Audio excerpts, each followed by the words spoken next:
예, 오늘 말씀은 조금 이렇게 성경 공부하는 것처럼 그렇게 될지 모르겠습니다. 여러분들이 함께 잘 따라와 주시기를 부탁을 드리겠습니다.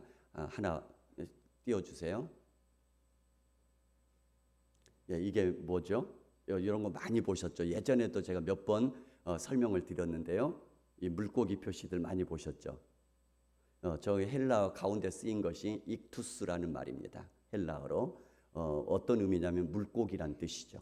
물고기니까 물고기가 써 있는 거죠. 자, 그런데 이게 그리스도인들이 많이 가지고 다녔습니다. 이유가 뭐냐면요, 저 익투스라는 저 글자가 앞 머리 글자를 딱 떼가지고 조합해 놓은 글씨거든요. 자, 어떤 글씨인가 다음 보여주세요. 예, 이겁니다. 예수스 크리스토스 데우 히오스 소테르. 다시 말하면 예수 그리스도 하나님의 아들 구원자, 이런 의미가 있는데 그 단어의 첫 글자들, 근데 예수스에서 하나가 빠져버렸네요. 잘렸네요. 예, 거기에 지금 한 글자씩 앞 글자를 이렇게 다 따가지고 조합해 놓은 게 아까 얘기했던 이 익투스가 되는 겁니다. 물고기란 뜻이죠. 그래서 초대교인 성도들이 내려주세요. 성도들이 많은 박해가 있을 때 나는 예수 그리스도 하나님의 아들 구원자이심을 믿는다, 이런 믿음의 고백을 다른 사람이 알게 할 수는 없잖아요. 그래서 물고기를 달고 다닌 거죠. 왜냐하면 그걸 보면 첫 글자만 딱 떼보면 여러 의미를 해석이 가능한데요. 예수는 그리스도시요 하나님의 아들이시요 구원자이십니다. 이런 고백이 들어가 있는 문장이 되는 것입니다. 자, 이 말씀을 여러분들이 염두에 두고 오늘 말씀을 보도록 하겠습니다. 요한 1서는 신앙의 1세대들, 그 1세들이 이제 다 갔습니다. 90년대 초반이기 때문에 예수님과 함께 있었던 그 제자들 다 죽었다는 얘기죠.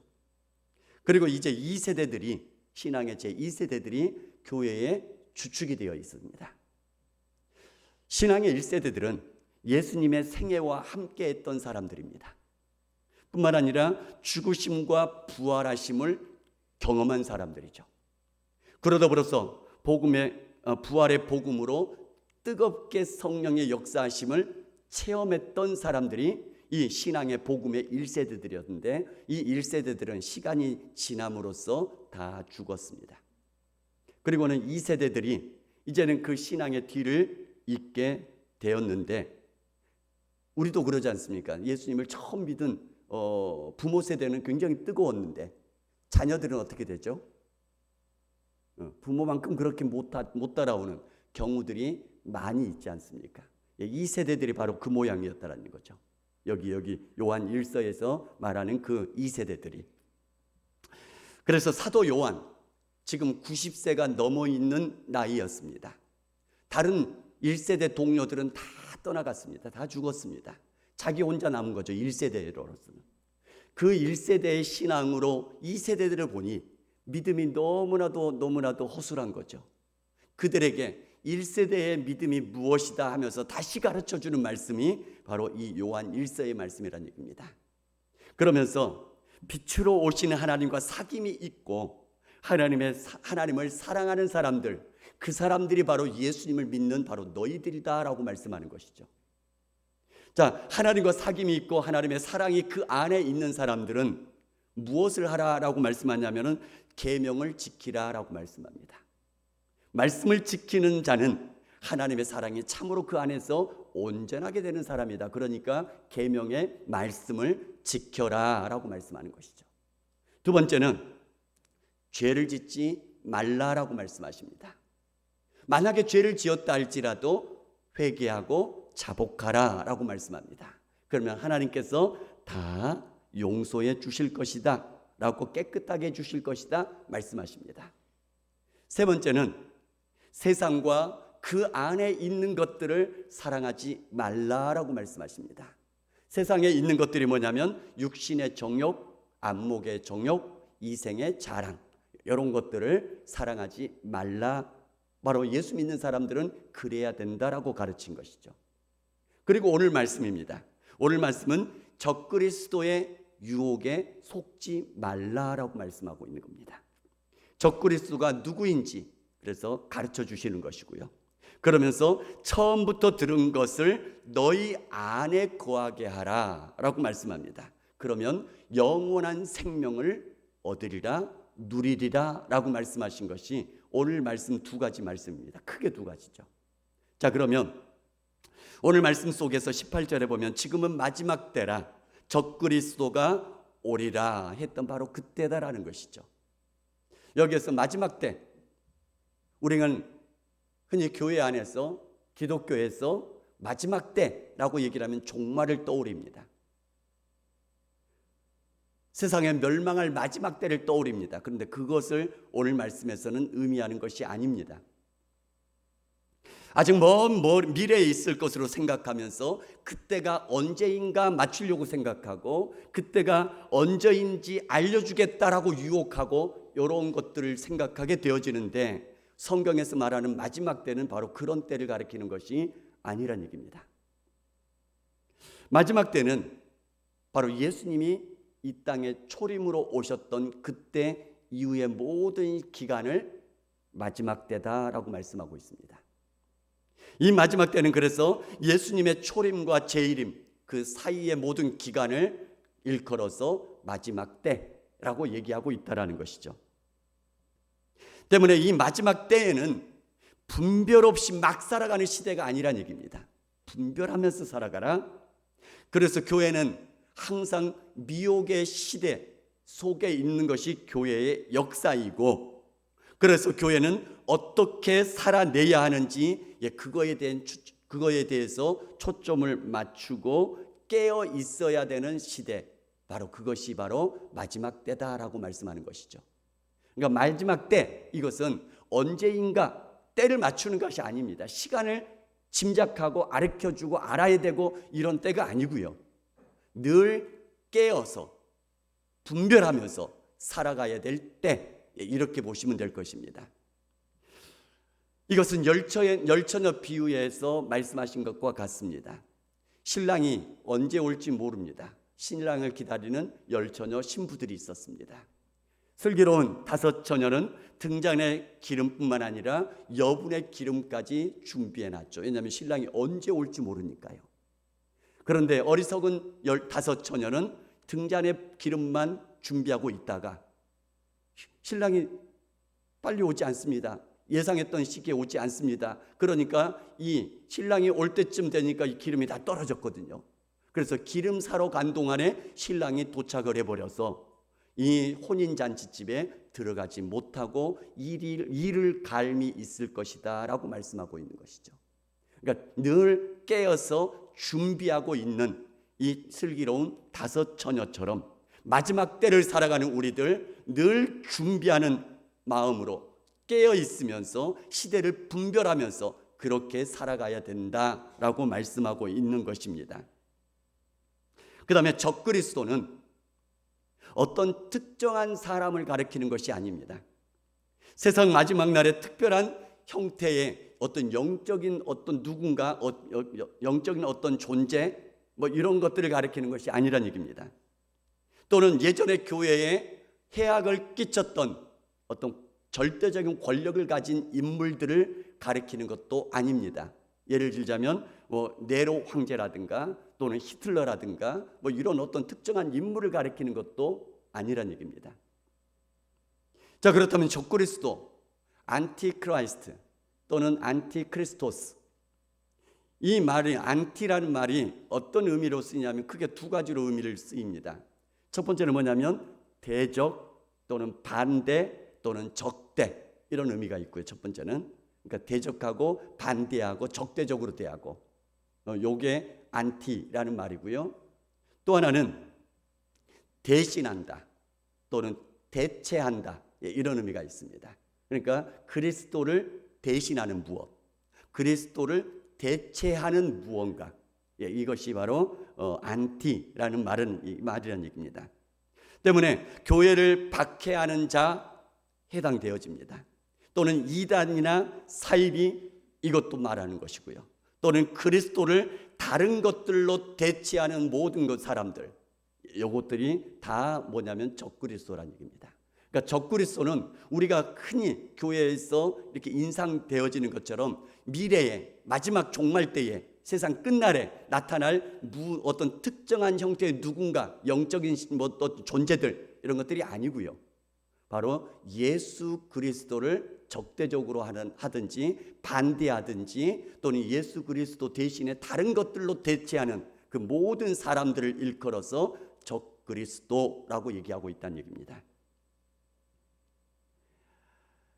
지금도 많은 적그리스도가 일어났다라고 얘기를 하죠. 요한 1서 그 당시뿐만 아니라 지금도 많은 이단과 사이비들이 있습니다.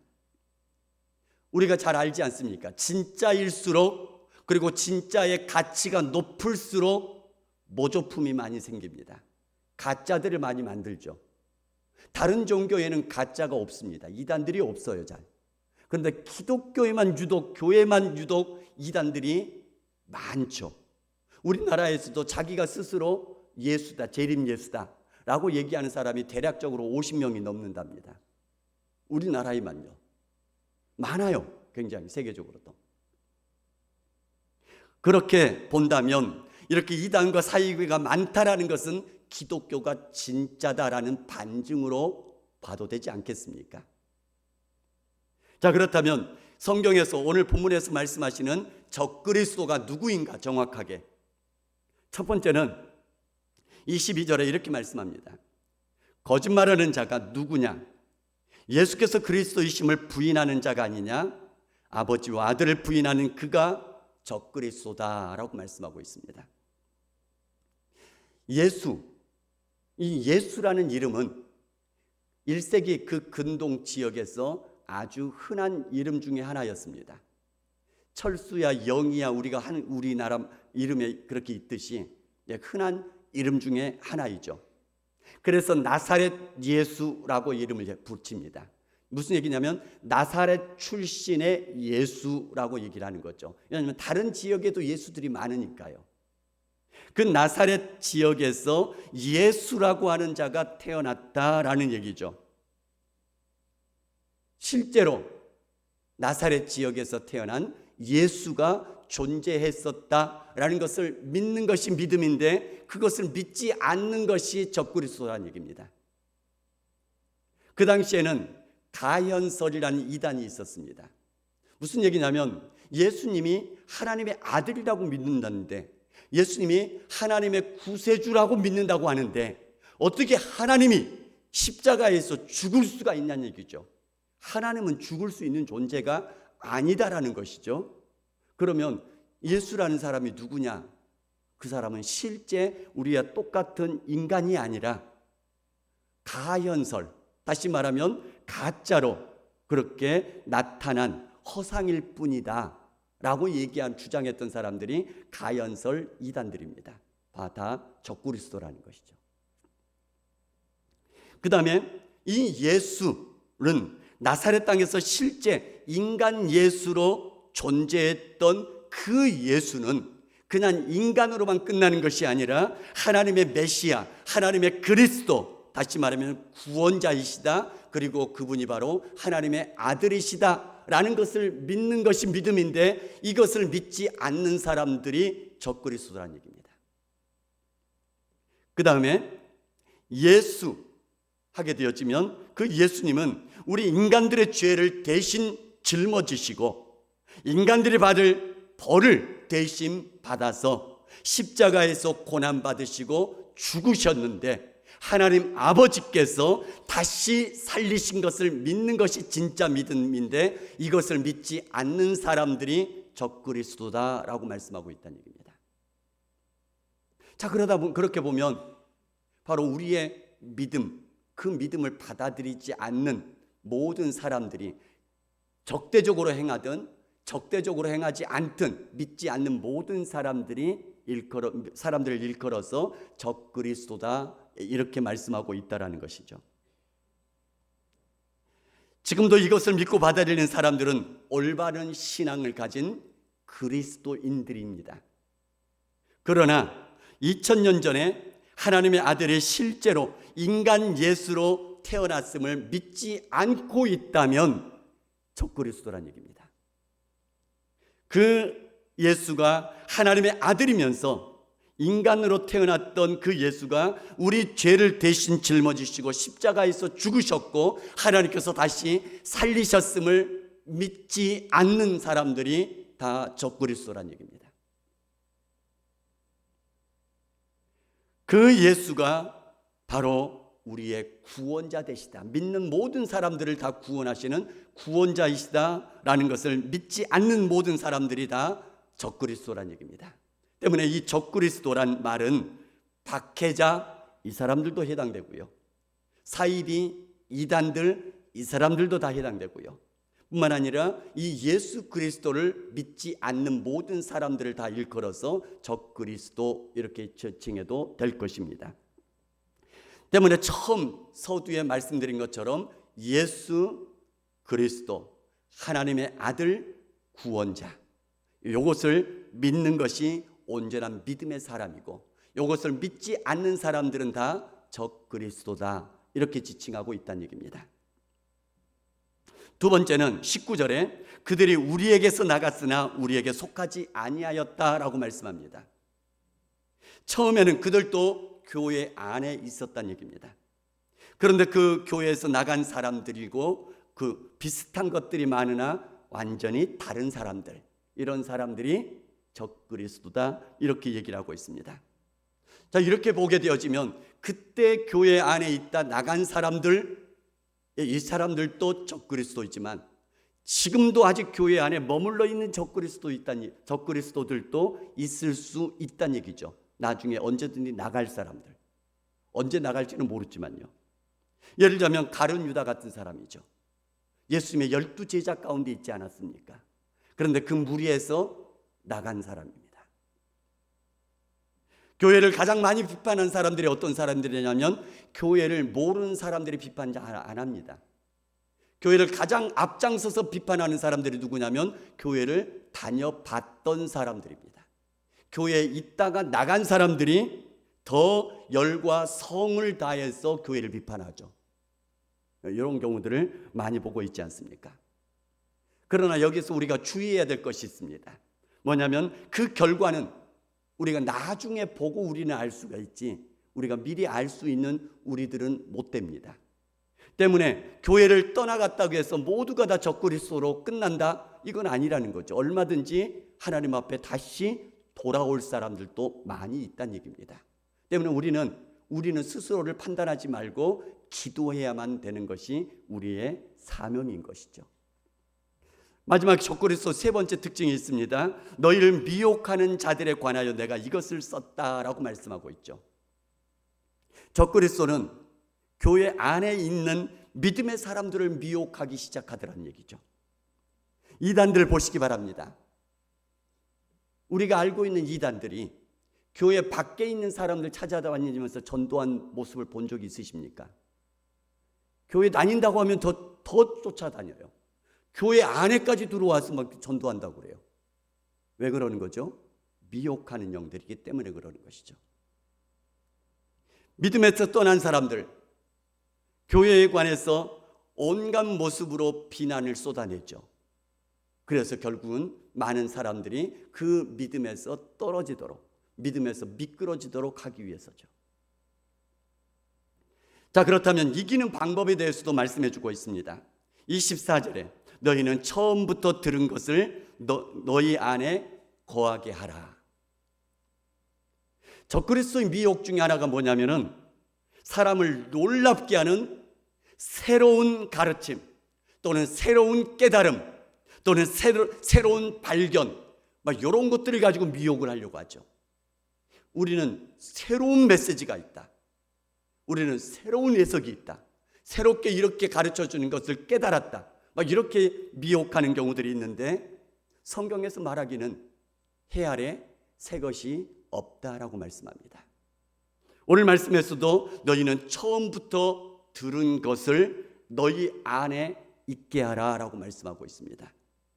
다시 말하면 사도적 복음의 처음 메시지를 굳게 붙들어라는 얘기입니다. 사도적 복음의 메시지, 이것이 낡은 것이 될 수 없다는 얘기입니다. 처음부터 들은 이 복음의 메시지는 복음의 본질이요 복음의 원형이란 얘기입니다. 그걸 붙들면 붙들수록 우리의 신앙은 더 깊어지게 될 것입니다. 더 든든하게 세워지게 될 것이란 얘기입니다.